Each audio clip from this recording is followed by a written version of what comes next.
Sugar-sweetened beverages are a large part of people's diets, yet their health implications are often overlooked. This video examines the question of if sugar-sweetened beverages, or SSBs, increase the risk of heart disease. To begin, it is important to define what a sugar-sweetened beverage is. SSBs include sodas, sweetened coffees and teas, energy drinks, and fruit juices, essentially any beverage containing added sugars. So why is this topic important to discuss? These drinks are widely consumed. Statistics indicate that 63% of adults in the United States consume at least one SSB daily. This prevalence is alarming, given the staggering toll of cardiovascular disease, which claims over 700,000 lives annually in the U.S. alone. These numbers underscore the critical need to understand the health impacts of SSBs. Now, what are the effects of SSBs and how do they relate to heart health? The three main effects include obesity, high blood sugar and inflammation, and high blood pressure. One of the most notable effects of SSB consumption is its contribution to obesity. Many individuals do not account for the caloric content of these beverages, with a single serving often containing approximately 150 calories. Unlike nutrient-dense foods, SSBs lack beneficial nutrients and do not promote satiety, leading to continued consumption of both beverages and additional foods. This one bottle of soda contains 65 grams of sugar alone. The recommended daily allowance is roughly 50 grams for a 2,000-calorie diet. When you drink a can of soda, sugar quickly gets absorbed by the bloodstream. This triggers a response and causes the pancreas to release insulin. Excessive sugar in the body is then stored as fat. Over time, consistent consumption can result in insulin resistance, a condition that hinders the body's ability to burn fat and promotes weight gain. This is evidence from an animal study, which looked at SSB consumption by rats and the effect on their cardiac function. There are 4 groups total. 2 groups were in a 3-month study and 2 in a 6-month study. Both of those groups had a control group and an experimental group as well. In the 3-month study, we see that rats given SSB gained more weight than those in the control group. This evidence is further supported in a 6-month study where weight gain was even more prominent.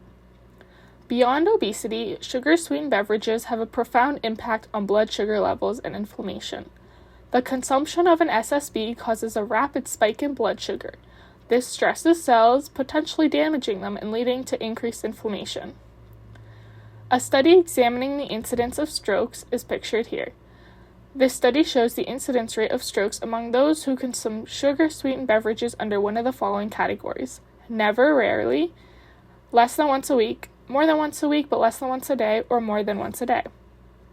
Once the data is age-adjusted, it shows that those consuming an SSB more than once a day have a higher risk of stroke than those who consume them less frequently.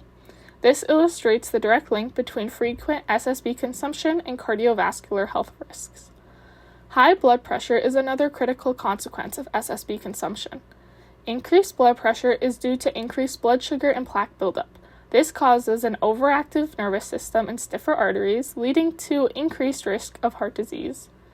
Elevated blood sugar levels can cause more insulin secretion, which leads to the kidneys retaining more sodium, resulting in increased fluid retention and higher blood pressure.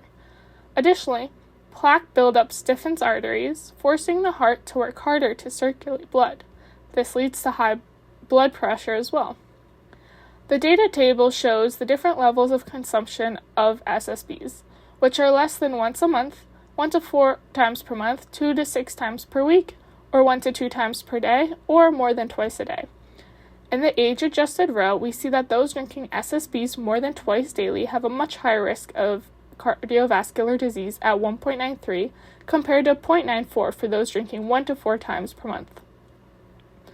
Next, under the multivariate adjusted row, which displays results adjusted based on smoking status, family history, menopausal status, physical activity, and presence of hypertension, the results remain the same.